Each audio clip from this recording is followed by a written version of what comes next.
अस्सलाम वालेकुम नाज़रीन, कैसे हैं आप सब लोग। उम्मीद है आप लोग खैरियत से होंगे।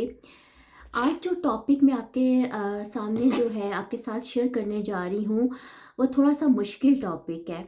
तो मैंने कोशिश की है कि मैं इसको जो है कुछ अच्छे तरीके से एक्सप्लेन कर सकूँ। आज का मेरा जो टॉपिक है वो D30 चार्ट के ऊपर है, जिसको कि तिमशामशा चार्ट भी कहते हैं। नाज़रीन, के जो डिविजनल चार्ट्स होते हैं, जो वर्गा चार्ट्स होते हैं, मेनली जो है ये हमारी कुंडली की सर्जिकल ओपनिंग करते हैं। यानी ज़िंदगी के पहलुओं को ज़्यादा डेप्थ में जानने के लिए हम इन चार्ट्स के अंदर जाते हैं और इनकी रीडिंग करते हैं। तो आज मैंने जो चार्ट सेलेक्ट किया है वो तिमशामशा चार्ट है। ये चार्ट जो है ये वैसे तो इसके बारे में ये कहा जाता है कि ये इंसानी ज़िंदगी की मिसफॉर्च्यून्स के साथ, ईवल एस्पेक्ट्स के साथ रिलेट है। लेकिन मेनली जो है वो इसमें कुछ ह्यूमन वीकनेसेस, जिनको कि शत रिपो कहा जाता है, 6 किस्म की ह्यूमन वीकनेसेस जिसके बारे में इस चार्ट पे जो है वो हमें जानकारी मिलती है। तो सबसे पहले नाज़रीन हम देखते हैं कि इस चार्ट के जो है वो मेन पहलू कौन से हैं। मेन पहलू जो है, सबसे पहले जो चीज़ है वो है 5 ग्रेट एलिमेंट्स, ठीक है, जिसको कि पंच महाभूता भी कहा जाता है। दूसरी चीज़ है मार्स और सैटर्न की सिग्निफिकेंस, ठीक है। इस चार्ट में स्पेसिफिकली मार्स और सैटर्न की पोजीशन को देखा जाता है। तीसरी चीज़ है इसमें 6 ह्यूमन वीकनेसेस, ठीक है, जिसके बारे में आपको आगे चलकर बताऊंगी। अब नाज़रीन, जो 5 ग्रेट एलिमेंट्स हैं वो कौन से हैं। 5 great elements. Number 1 is आकाश। आकाश is ether that is ruled by the planet Jupiter, ठीक है। दूसरा है वायु। वायु is air and it is ruled by the planet Saturn. तीसरा है अग्नि, it is the fire and it is ruled by the planet Mars. Fourth जो है वो है आकाश, it is water, it is जल, it is ruled by the planet Venus. And fifth जो है पृथ्वी, it is earth element, it is ruled by the mercury. अब ये हमारे 5 एलिमेंट्स हो गए, मेन एलिमेंट्स हो गए, और इनको जो प्लैनेट रिप्रेजेंट करते हैं वो भी मैंने आपको बता दिया। अब नेक्स्ट चलते हैं नाज़रीन। दो किस्म की जो एनर्जीज हैं, दो किस्म के जो एलिमेंट्स हैं, they are more destructive. First is fire and second is वायु, ठीक है। अब फायर और आकाश का जो रिलेशन है, यानी आपने ये देखना है कि आपके जो प्लैनेट्स हैं उनका कौन सा तत्व है, ठीक है, उनका कौन सा एलिमेंट है, और जिस राशि में वो बैठे हैं उनका कौन सा तत्व है। इसमें दो चीज़ों को नहीं लिया जाता, सन और मून को इस चार्ट में नहीं लिया जाता प्रिडिक्टिव टूल के तौर पर। और सन और मून की जो राशियां हैं जो कि लियो और कैंसर है, उनको भी इस चार्ट में नहीं लिया जाता।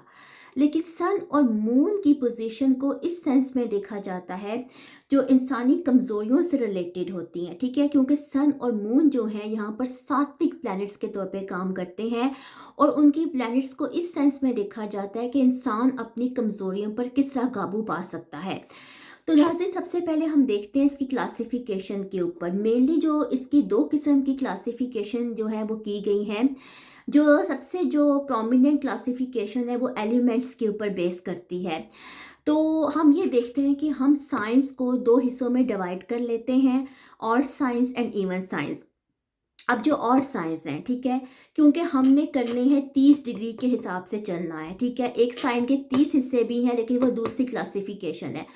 0 से लेके 5 डिग्री, ठीक है, 0 से लेके 5 degree odd science, it is Aries and it is ruled by the अग्नि तत्व, that is the planet Mars. फिर 5 डिग्री से 10 degree it is ruled by the वायु तत्व, that is Saturn and it is related with Aquarius.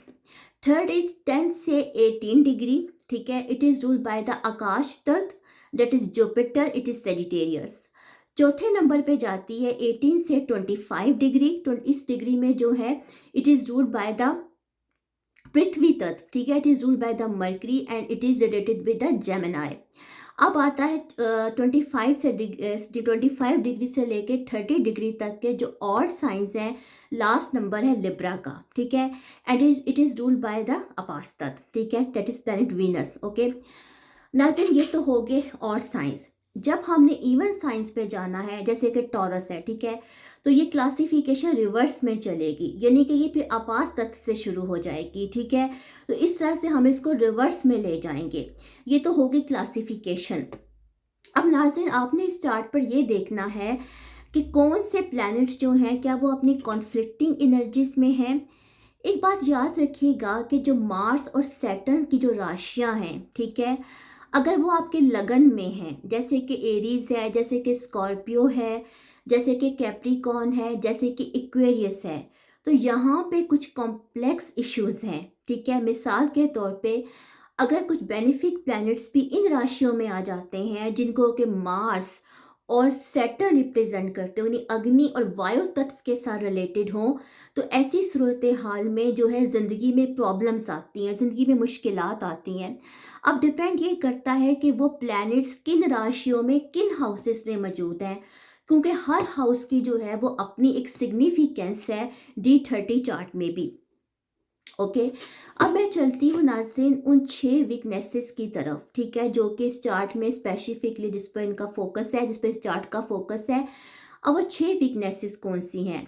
इसमें number 1 पे कामा है, ठीक है। अब कामा क्या चीज़ है? कामा में इंसान की जो है वो पैशंस आ जाते हैं, उसकी जो है अनकंट्रोल्ड डिज़ायर्स आ जाती हैं। इसको कौन सा प्लैनेट रिप्रेजेंट करता है? इसको प्लैनेट वीनस रिप्रेजेंट करता है, ठीक है। दूसरे नंबर पे जो है वो आ जाता है क्रोध। क्रोध कहते हैं एंगर को, इग्रेशन को। इसको प्लैनेट मार्स रिप्रेजेंट करता है। तीसरे नंबर पे माद आ जाता है, ठीक है, इसको सैटर्न रिप्रेजेंट करता है, जिसमें कि इंटॉक्सिकेशंस हैं, जिसमें कि नशा है, जिसमें कि अल्कोहल है। उसके बाद जो है नाजरीन वो आ जाता है ग्रीड, यानी कि लॉब। लॉब को जो है वो राहु रिप्रेजेंट करता है। फिर मात्सर्य है जो जेलसी के साथ रिलेटेड है, इसको मरकरी रिप्रेजेंट करता है। और उसके बाद मोह है जो कि अटैचमेंट है, और इसको केतु रिप्रेजेंट करता है। अब ये 6 किस्म की वीकनेसेस हैं मेनली, क्योंकि ये ऐसी वीकनेसेस हैं जिसको कि इस चार्ट के मुताबिक जो इंसान की ना सिर्फ फिजिकल सेल्फ को अफेक्ट करती हैं बल्कि उसके स्पिरिचुअल सेल्फ को भी अफेक्ट करती है, यानी फिजिकली और स्पिरिचुअली दोनों तरह से जो है वो उसको अफेक्ट करती हैं। नाज़रीन, इस चार्ट में D30 चार्ट में सन और मून को नहीं लिया जाता, उनकी राशियों को नहीं लिया जाता, ठीक है, और बाकी सारी राशियों को लिया जाता है। इसकी क्या रीज़न हो सकती है? क्योंकि किसी भी वीकनेस को कंट्रोल करने के लिए स्ट्रॉन्ग मन की ज़रूरत होती है, ठीक है। यानी इंसान जो है, अगर इंसान का मन स्ट्रॉन्ग है, वो अंदर से स्ट्रॉन्ग है, तो वो अपनी वीकनेस को काबू कर सकता है। डेट इज़ प्लैनेट मून, और मून इस चीज़ को रिप्रेजेंट करता है।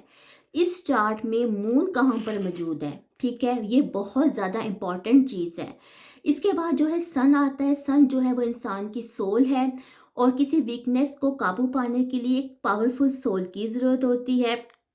इसके बाद विजडम आ जाता है, और विजडम को प्लैनेट जुपिटर रिप्रेजेंट करता है, लेकिन जुपिटर की राशियों को इस चार्ट में लिया जाता है।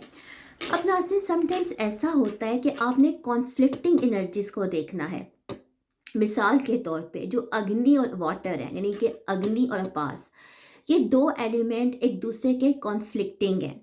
क्योंकि अग्नि क्या करती है? अग्नि जो है वो पानी को हीट अप करती है। पानी बॉयल होता है तो आग के ऊपर होता है, लेकिन आग क्या करती है? पानी क्या करता है? पानी आग को बुझा देता है, ठीक है। आग जो है वो पानी को हीट करती है, और पानी आग को बुझा देता है।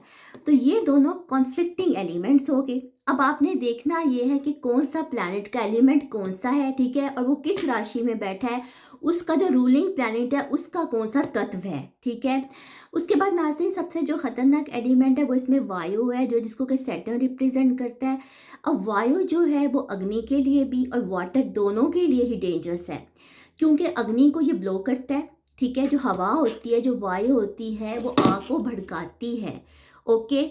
और जो पानी होता है उसके साथ जब उसका कनेक्शन होता है तो वो स्टॉर्म्स लेकर आती है, ओके। आपने कभी देखा होगा कि जब बहुत तेज़ हवाएं चलती हैं तो उसके बाद अक्सर तूफ़ान आते हैं, बहुत शदीद किस्म के तूफ़ान आते हैं।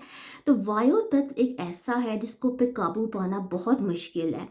इसलिए इस चार्ट के अंदर 2 प्लैनेट्स की बहुत ज़्यादा सिग्निफिकेंस है, that is Mars and other is the Saturn, ठीक है। और इनकी राशियों में बैठे जाने वाले प्लैनेट, ठीक है, बहुत इंपॉर्टेंट इम्पॉर्टेंट है और वो हमें बताते हैं कि हमारी ज़िंदगी में क्या डिफ़िकल्टीज़, क्या मुश्किलात हैं। इसके अलावा नाज़रीन, इस चार्ट में जो है वो राहु केतु जो है वो इकट्ठे हो जाते हैं, ठीक है। राहु का जो तत्व है वो वायु है और केतु का जो है वो अग्नि है। तो ये चीज़ भी इम्पॉर्टेंट है कि राहु और केतु जो हैं वो किस राशि में, किस हाउस में बैठे हुए हैं, ठीक है, क्योंकि उनका इकट्ठे होना भी इंसान को अपनी ज़िंदगी के बहुत सारी ऐसी हिडन चीज़ों के बारे में जानकारी देता है। तो नाज़रीन, ये था D30 चार्ट के बारे में मेरी एक वीडियो। तो आप मुझे बताइएगा कि आपको कैसी लगी, फीडबैक दीजिएगा। तो फिर किसी और मैं सब्जेक्ट के साथ आती हूँ, तब तक के लिए अल्लाह हाफ़िज़।